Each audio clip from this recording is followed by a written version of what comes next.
Is er een geest in deze kamer bij ons? Bloody battles, poverty and medieval torture awaits the most haunted team in the Netherlands.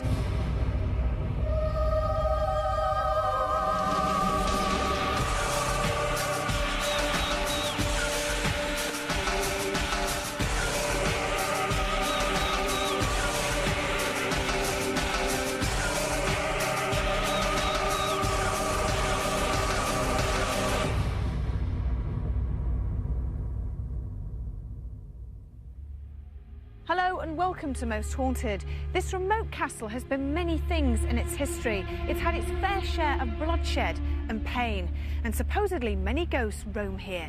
That's why we decided to come and investigate Kasteel Ammersoyen in Holland. Built in 1350, this building has passed through the hands of many families. Sometimes inherited, it was on other occasions fought for. Many of its battle scars have resulted from warring Dutch families, as well as Spanish and French occupation. A deadly fire in 1590 left the grieving Van Arkel family in near financial ruin, and with no option but to leave the building partially repaired. Since 1873, Ammersoyen acted as a convent, village hall and even a factory until it's purchased by a castle trust in 1957, when it was finally restored to its original splendour. This is a fine example of a medieval Dutch castle. There have been sieges laid to it, plague, death, murder and intrigue. And the amazing thing about not only the Dutch but many Europeans is that they just don't seem to accept that there are such things as ghosts. And to be quite honest with you, we're here to prove them wrong. They do admit to at least 2 ghosts actually haunting this place, which for us is a damn good start.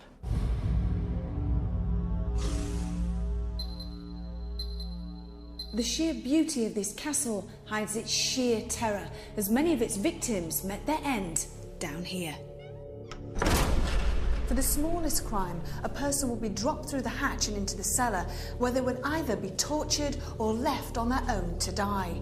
So it's no wonder that dark shapes and strange groaning noises are heard on many a dark night. There are people or ghosts here. I experienced it myself for once when I was alone in the cellar, just on one place. And then I had a visitor on my left shoulder, and when I want to look at it, her, him, it goes with me. So it doesn't show really, but it's turning like this. And when I go further into the cellar, then it's gone.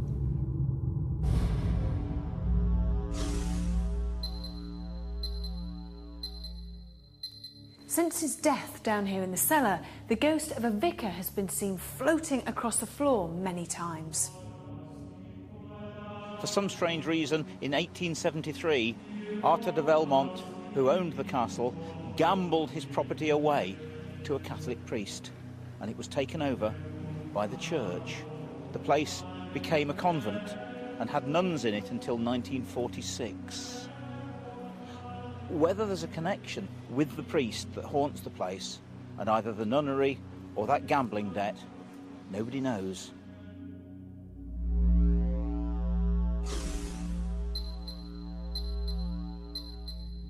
It is said that a ghost nicknamed the Blue Lady haunts the whole of this castle, but it's in this tower room that she's been seen more than anywhere else.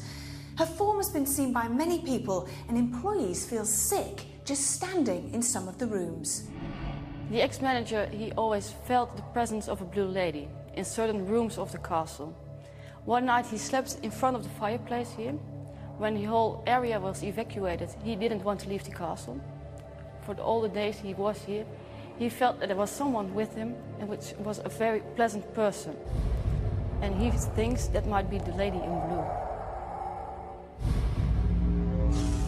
A former lord of the castle died here during a fire, and since then his ghost has been seen roaming around the whole of the building, along with many other victims.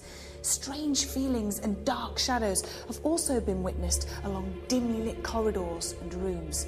So why do these entities haunt this castle? We have 24 hours to find out.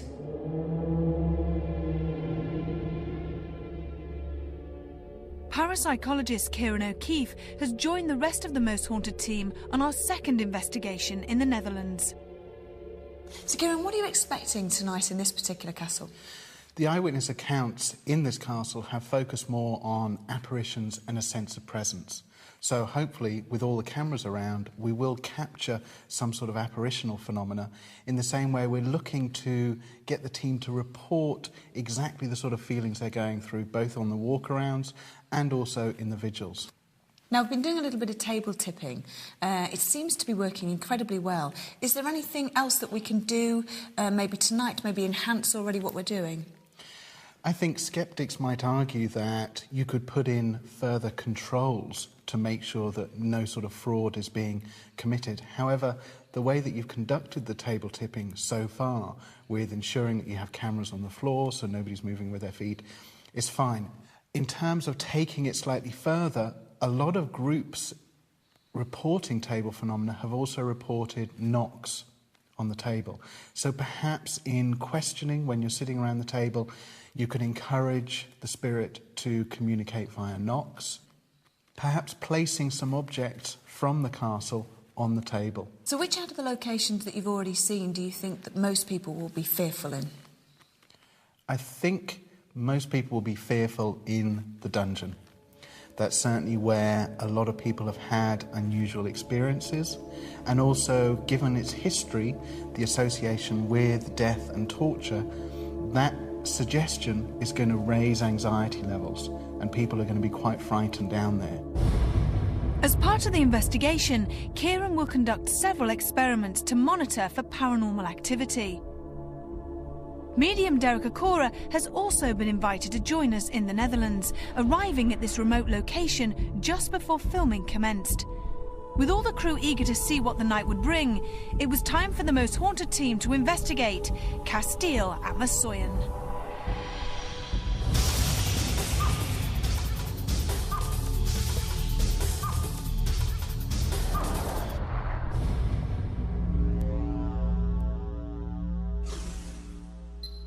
I'm getting, the only way I can describe it, I'm getting two things coming from the atmosphere, coming from the ether here, and they seem to be intermingling with each other, and I don't really know what it means, but I'll tell you what my impressions are.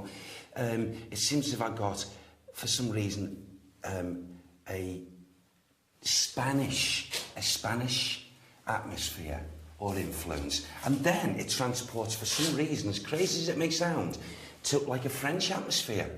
So I feel at some time something has happened here where there's been, I know it's a castle, but I feel there's been a lot of fighting going on and a lot of people being huddled together and pushed together. Incarceration, it's as simple as that. And I feel a lot of misery and a lot of unhappiness and a lot of howling and screaming. And I also feel you know, nasty things happening to some of these souls. What sort of things? I feel that there's been, without a doubt, there's been a torture, because that's thick and fast. Now, it's not just housed down here, Evie. It goes up. Right. For some reason. It goes up from this chamber. And I've got someone who comes down here. It's a spirit person, a spirit man. And he's very, very strong when he's down here for some reason. Very strong. I'm going to copy exactly what my guide Sam said. And he said, Joris comes down here. Joris. Joris. And he died because of the result of the great flames engulfed in this castle. So he died in the fire? Yes. Okay. And he walks around still to this day. And he not just here, but he causes a lot of disturbance throughout the castle. Yes. He keeps on saying Van. Go on, more please. Van Arkel. Van Arkel. Okay. Van Arkel. Lord Joris Van Arkel. Okay. Thank you, Sam. Bless you. What date? I need a date. Can you give me a date, please? Go on, give it to me, just put it in my mind's eye. Wow. 5, 9. Oh. Is that when he died? Is that when he died? Right. In the fire. So there was a fire here in 1590. According to Sam. Right. Okay. 1590. Great. And since then, he's not been at peace or at rest. Over 400 years since his tragic demise, the spirit of a former lord of Ammersoyen appears to still reside within its ancient walls. As we made our way across the building to its southeast tower, Derek is drawn immediately to the cellar. Now, can I tell you something now? Because you're going to scoff at this. You Okay. really are. Do you mind me saying this? Mm-hmm. What have I just seen down there? Am I going silly or crazy? But I've just seen washing machines, and they're just stacked up. Washing machines here. I have no idea. Sounds terrible, doesn't it? Stupid. But there's washing, and I can hear the sound of the of washing machines. This here it's like a blinking washing machine factory. That is strange. Very unusual too, Yeah. because it's almost... It's difficult to explain from a parapsychology point of view because it's ghosts of washing machines almost. Yeah, Which is an very inanimate strange. object, so Just it's picking quite- up on the old energies and things that were here. These washing machines all over the place. Okay. And, you know, I noticed a man again, I know it's a replay of residual energy, but it seems as if he was busy and there was a lot of busyness in this area of machines, I feel, being built, and a lot of men at work, and the one that was above, or like a supervisor or, I don't know, a boss, was very hard with them. Very hard. Already Derek had sensed two extreme historical references for the castle. From the horrific circumstances that led to George Van Arkel's death in 1590 to the 20th century housing of a washing machine factory. We're delving deep into the building's colourful past. But what other more sinister secrets lie undiscovered at Kasteel, Ammersoyen? If I knock on this table, can you try and knock on the table after me?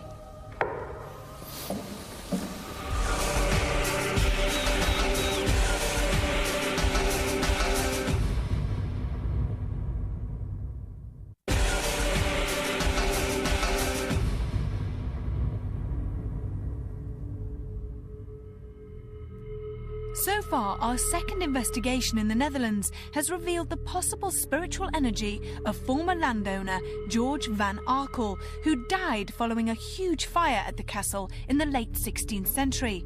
And with a rich array of noblemen having resided here, would we unearth any other energies in the southeast tower?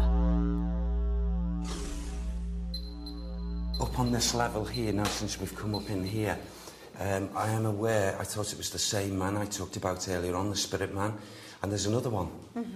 And he seems to be, he walks right the way through this level, and I'd be so surprised if he wasn't heard, you know, audibly, sounds walking right across the boards. And he's another agitated spirit soul. Why? Why, Sam? He loved, thank you, he loved this castle dearly. He loved it. What's his name, Sam? Have you been speaking? Oh, he's been talking to Sam. Oh, good. Thomas. Thomas? Thomas. Thomas, give me more, please. Thomas? Thomas Van Arkel. Thomas Van Arkel. Arkel or Harkel? Arkel, I feel he's saying. Arkel. He keeps on saying he passed, he died, feeling broken. Like a Now, broken I don't heart. feel, yeah, I don't feel physical. 16, 6, 8. Okay. He's given me 6, 1, 6, 6, 8. Okay. And he felt, go on, give me more. Thank you, bless you. He felt as if he didn't have, he didn't have his wealth. He didn't have wealth anymore. So he lost all his money. He lost all his money. Ammersoyen belonged to the Van Arkels for almost 200 years, and again Derek appears to have sensed the misfortune that befell this family. The fire that destroyed much of the building in 1590 not only claimed the life of George, but left his ancestors financially ruined. A century later, the final inheritor, Thomas Van Arkel, died, and with him went his hope of finally rebuilding his beloved home. Dutch, Flemish, Spanish and French speakers are all known to have occupied the castle, and Kieran is keen to know how Derek can effectively communicate with such varied languages. Derek, I hope you don't mind me asking, but just to get some understanding of the communication that you're getting. Yes. Given we're in Holland, yes, it's a language you don't understand. No. And if these spirits are communicating, yes, what language are they communicating? Is Sam, does he speak Dutch? Yeah. You know, it's an unusual question. Yeah, and it's a very valid question. I found, linking with Sam for the period of time as my guide, that he's an absolute need, a must, to be the intermediary, so to speak, especially under these conditions. And he would... It's said, when you leave the physical body, your interaction on the spiritual levels, you can understand there's one universal language, so to speak. Okay. And he can converse and helping me, because I wouldn't have a clue if someone was speaking to me Dutch or German or anything like that. But no, I've got to count on my guide that way. Okay. Is that to say then that if you have a séance in a foreign country or you're doing something where you're trying to communicate, that without a medium, you shouldn't worry about speaking your own native language? Would they hear you and understand you? They would, but you? the thing, if there's a guide, a guardian around, they would do that particular role of coming in and transporting, you know, the information that you need, answering our language. Right, okay. You know, the way Yeah, we talk. I mean, there are some seances where some mediums take on the persona of a spirit and they do communicate in the different language, but that's I'm not one of those sort of mediums. There's a different type of medium, physical mediumship, and so the type of mediumship I rely a great deal, radically, with Sam. Sure. Now, since we've come into this, can I tell you what we're playing here? Yeah. Right. I saw when we first entered this room a moment ago, a group of people, a lot, as if, and they were, there was a lot of them lying down, and there was a lot of them huddled together. And as I entered that then, I could hear sounds.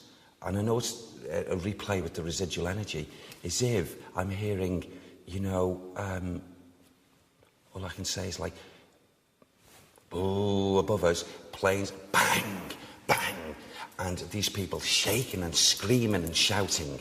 And I feel they were fearing for their life.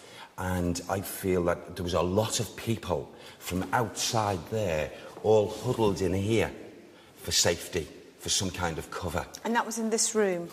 This whole floor, right the way through, and even some as we were coming up this way. So not the bottom floor, up on this top floor? I feel up on this floor, yes. Okay. And then I heard, then that left.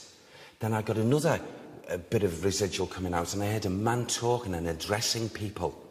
And it wasn't those people. So I feel wartime, maybe the Second World War, there was a lot of things going on here, and people felt very, very, very scared.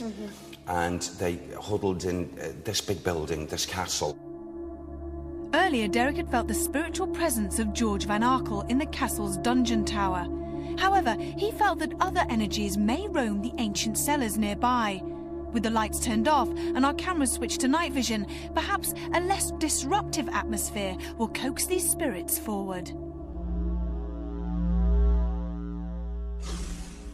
In our short break there, I had earlier on the impressions of a man walking towards, up the hallway, to this doorway here, and look back at me, and as if he was wanting me to come up here and follow him.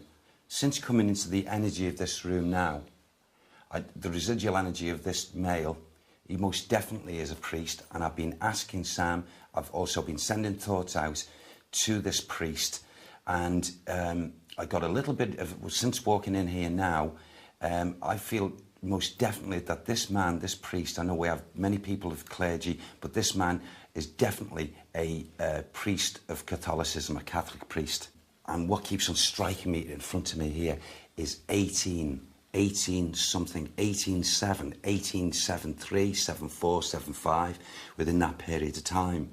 And this priest must have been either designated to this castle or he was given the thing to organise things here at this castle. And he felt as if it belonged to him. That was his role. And I feel his life was taken from him by a person that was involved in his own religion.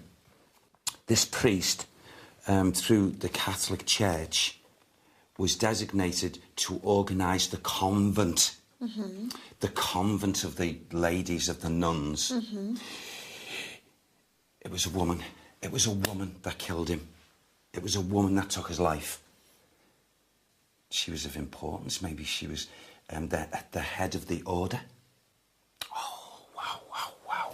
I feel that this priest was in some kind of liaison, if you like, emotional, with the lady of the cloth also. And something went wrong. He let her down, or he pushed her aside, using her, and in a fit of rage, she took his life. She'd done it twofold. How did she do it? She poisoned him. She poisoned him, but she wasn't happy with that. She didn't think she did the job thoroughly. And then there was wounds. She tied his hands and his ankles, and then she put the puncture wounds in his neck and his chest. Always behind the wall. Oh, there's a wall here. I went to it earlier. Is that where he is? I know where it is. What, his body is behind the wall? His physical remains are behind this wall. It's down. It's Do you want down. to go? Shall we go? Can we go down? Yeah, let's go. Come on. Okay. Derek's sensing of a priest's illicit relationship and his subsequent murder came as a shock to everyone. We had to follow this lead and head to where Derek felt that his body may lie.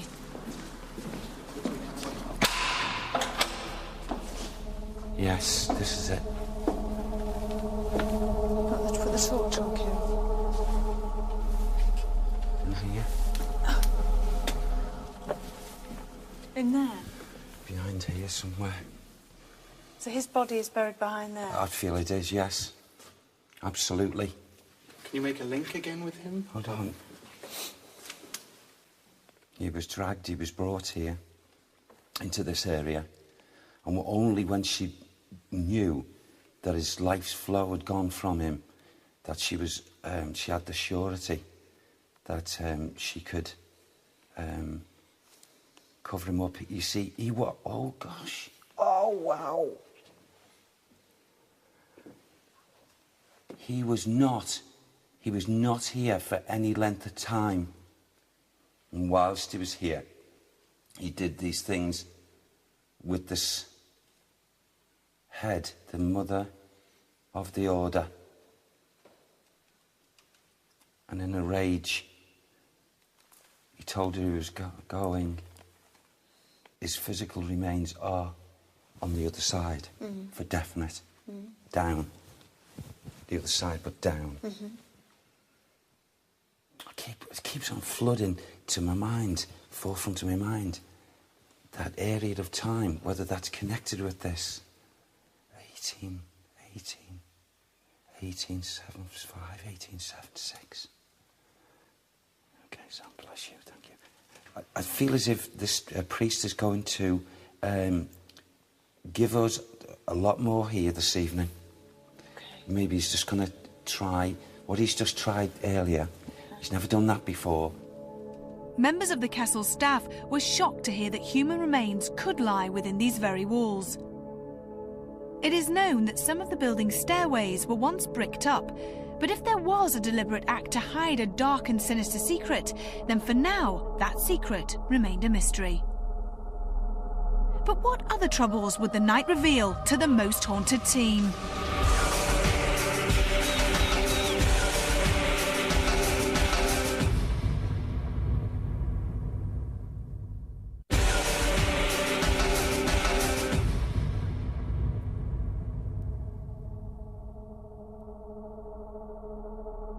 Our second investigation in the Netherlands had taken us to Ammersoyen, a picturesque but remote castle where violence and torture were once prevalent.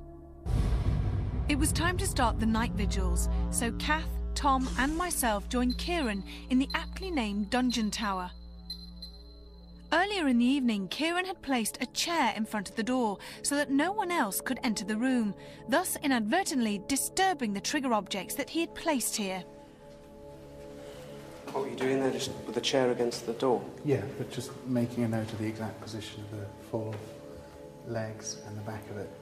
Right. Just in case anybody did move it. It'd be highly unlikely for them to put it in exactly the same position. Anything? No. Nothing picked up by the tape anyway. I had it on voice activated, so there was any sound at all. And Vince and I tested it with just a click, then it would start recording, and there's been no tape that's gone through. I can leave that. In terms of the movement of the objects, there hasn't been any movement at all. What's the tile for? The tile is one of the original tiles from the upper tower room, where a lot of the phenomena has occurred. Right. This was taken out of the museum. And then that's a 14th century cannonball. You just hoping the tile will either move or... Yeah. Sounds almost like a What is hole. that squeaking noise? It's curious. No, I'll show you. What is the squeaking noise? There's shutters on the outside of the window, and they're hooked by a metal hook against the wall of the castle.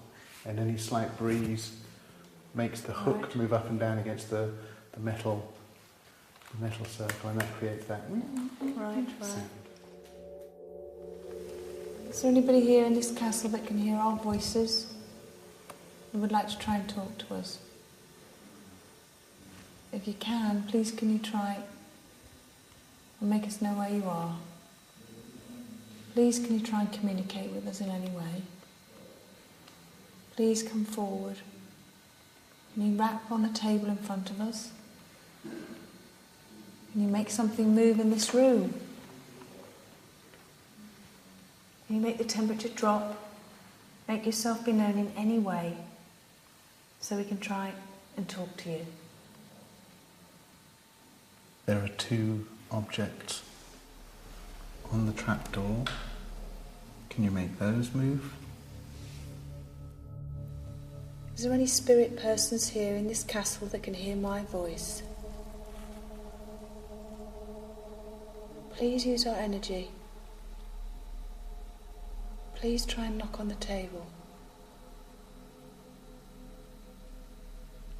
Please try and move something in the room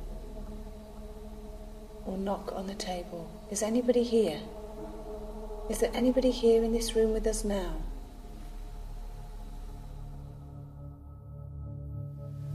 If you can hear my voice, can you make the chandelier above our heads? Can you make it move? Can you make it rattle? Can you do something for us so that we know that you're in this room with us now? Please come forward. Please try and do something. Can you make something move? If I knock on this table, can you try and knock on the table after me? That was you, wasn't it, Karen? I didn't knock underneath it, no. My hand up over. Do you want to do it again? I think it might have been your weight. Well, I'm going to take my weight off the table and try again. Is there anybody here in this room with us? If there is, please try and come forward. I'm going to knock on the table. Please can you try and reply by knocking back?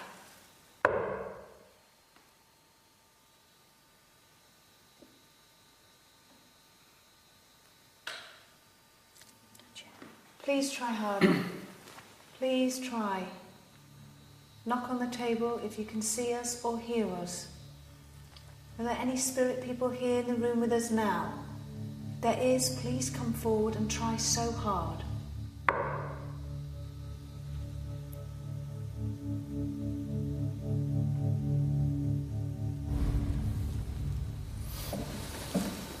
That was you, wasn't it, Karen? gruwelijk. Given the bitter and bloody events that these walls once witnessed, we were all a little surprised at the tranquility that had so far surrounded us. The ghostly apparitions that are regularly reported at Ammersoyen hadn't reacted to these tests, but perhaps table tipping would evoke a response. At Kieran's request, artifacts from the castle's vaults were placed in the circle so that any spirits present could attempt to move them. Although some psychics feel that spirits can communicate using a universal language, everyone was keen to experiment using a foreign language. Therefore, we have asked Hodelieve, who works at the castle, to join the rest of the crew in the dungeon tower cellar, where she could translate our questions into her native tongue. I want you to try and imagine that there's a white light at the end of your right hand. And you're going to push that white light up your arm, up your right arm, across your body, and down your left arm. This light is going to travel and pass to the person on your left. And we're going to make this light move around the table to try and build up as much energy as we can. Is there any spirit in this room with us? Is er een geest in deze kamer bij ons? Who did that? Is there any entity in this room with us? Is er enige geest bij ons in deze kamer?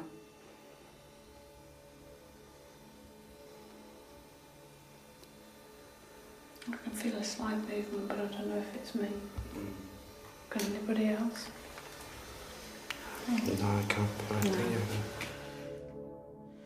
Thomas van Arkel, are you here with us now? Thomas van Arkel, ben jij hier bij ons? If you are here, please give us a sign.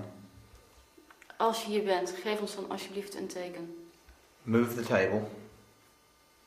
Beweeg de tafel. Or tap on the table. Bang on the table. Tik op de tafel. I can feel it. Is it not There's a real? vibration, There's there's a a vibration. vibration there. Try hard. Alsjeblieft, doe je best. Use our collective energy. Gebruik onze energie. And move the table, please. En beweeg de tafel, alsjeblieft. Did you just tap on the table then, Richard, with your finger? No. Did anybody else feel that? No. I did. Thomas van Arkel, are you here with us? There was a couple of vibrations there. I don't know if that was... I felt On this, I thought there was something that seemed to be slightly pulling, but it wasn't our fingers. But, perhaps need to give it time. Yeah, definitely. Can I suggest another room? Yeah. Because when the lady in blue was felled, she was always felled in the rooms where we were sitting just now, in our retreat room, and then above there. And she was always felled there. And I know that they had seances there, and then she was felt present. So maybe we should move there and try it. If you don't succeed, Try again. After an uneventful start in the first night vigil, the subtle movement of the table encouraged everyone involved on this investigation, and we all agreed that a second attempt at table tipping could prove an even more productive experiment. But as we headed through the Knight's Hall towards the southeast tower, it suddenly became apparent that Ammersoyen may have life in it after all. Well, we've just been in. Kieran and I have just been in to get this camera. Been moved by this somehow. That will make it move. I can move it up and down. Has no one else walked through here with the table? No, everybody else is focused on the table. All of the crew had been gathered together in the dungeon tower when Carl and Kieran had discovered a chandelier swinging from the Knight's Hall ceiling, seemingly of its own accord. What was behind this inexplicable occurrence, and what other evil tricks did Kasteel Ammersoyen have to play on the most haunted team?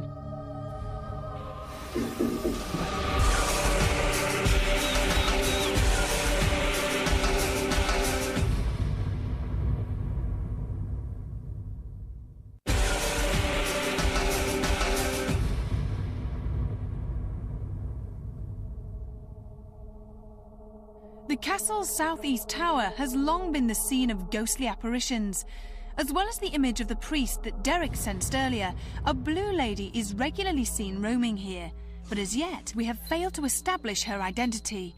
Would she or any other spirit finally choose to make their presence known?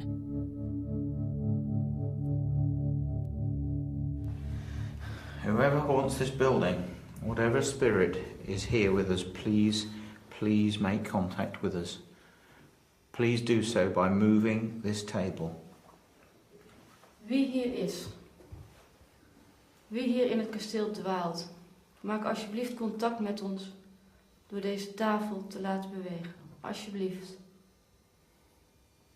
I can feel a very slight. I can. Please keep trying. We know how hard it is, but please try and use our energy.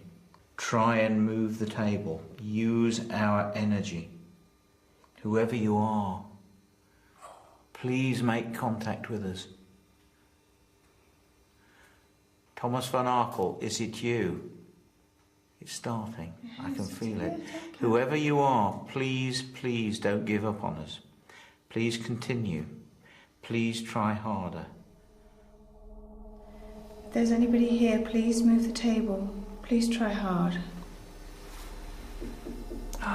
hear that? Yes, it's going.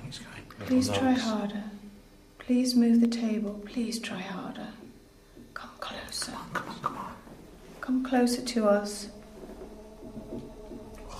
Please try hard. Please move the table for a yes. This is our way of communicating with you. Thank you. Is there just one spirit here in the room? Are there more than one spirit in the room? Are there more? Yes.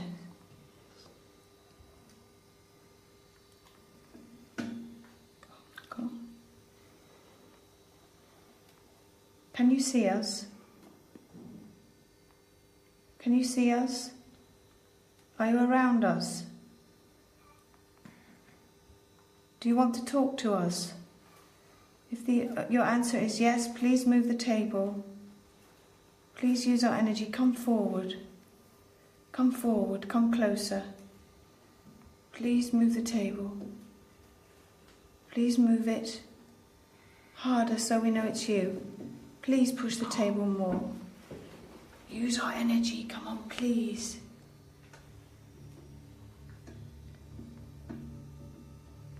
Please move the table more. We're now talking in English and in Dutch. But there have been people here, Flemish people, who speak French. Right.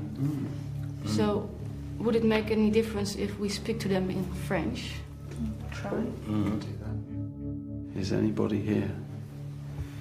Est-ce qu'il y a quelqu'un ici? We come here with the greatest respect for you.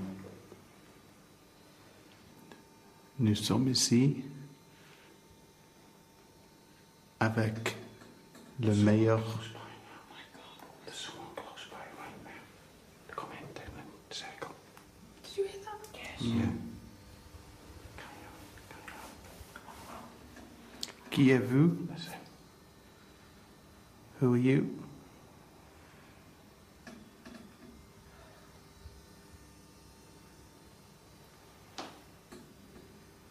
Est-ce que vous êtes ici, maintenant, avec nous?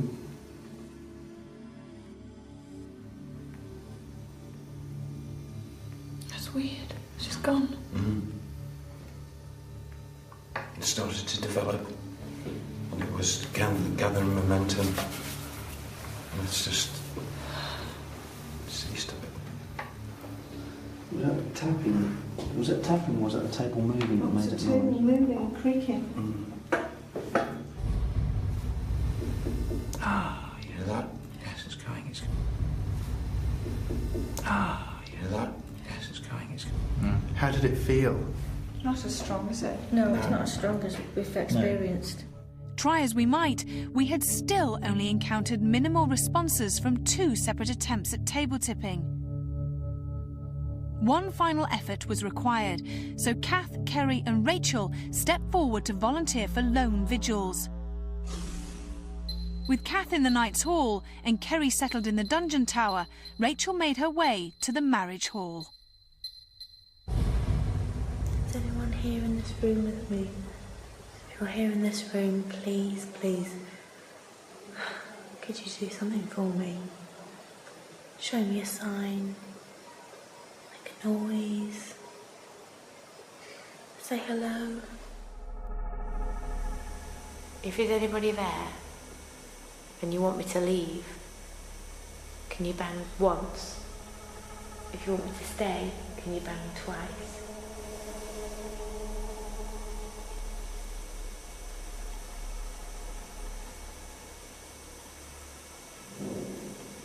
Just need a little bang. Just need a little bang. Just need a little bang. I can hear lots of movement outside. Oh God, this is scary. Come on, make a noise. Bang on this table.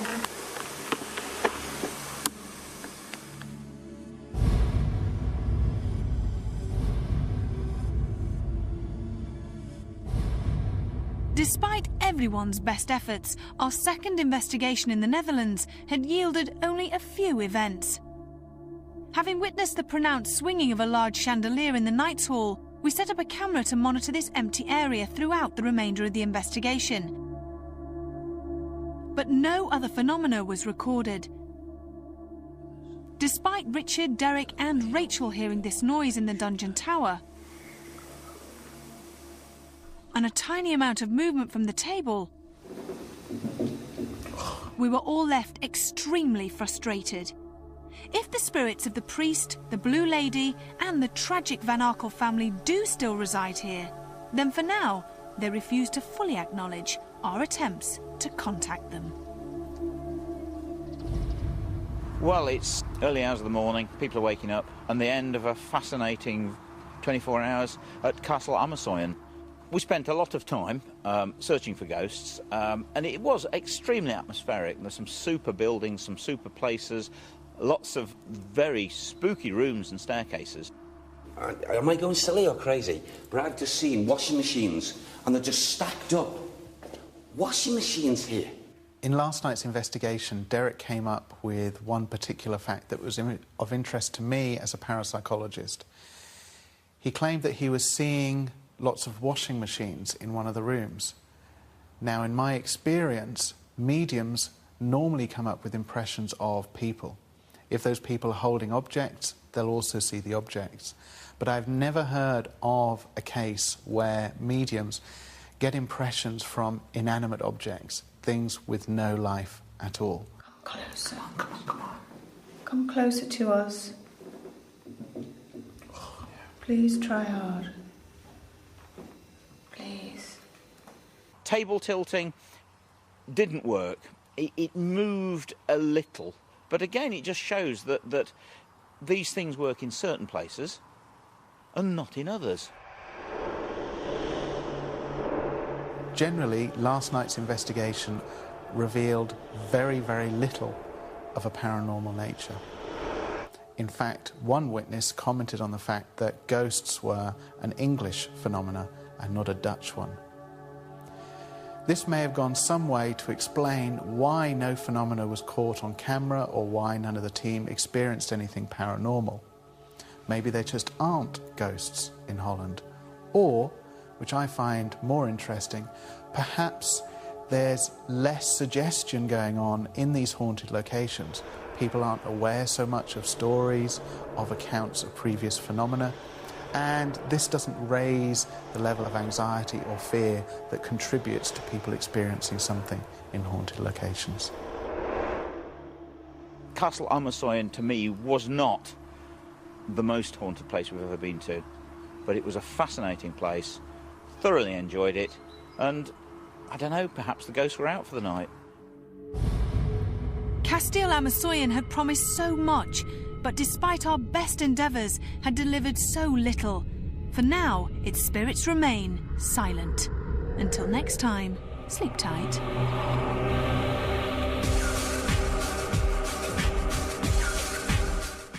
Tomorrow night at 10, it's the L Word, and Tim catches Jenny and Marina in a compromising position, to say the least. Coming up next, Most Haunted Extra.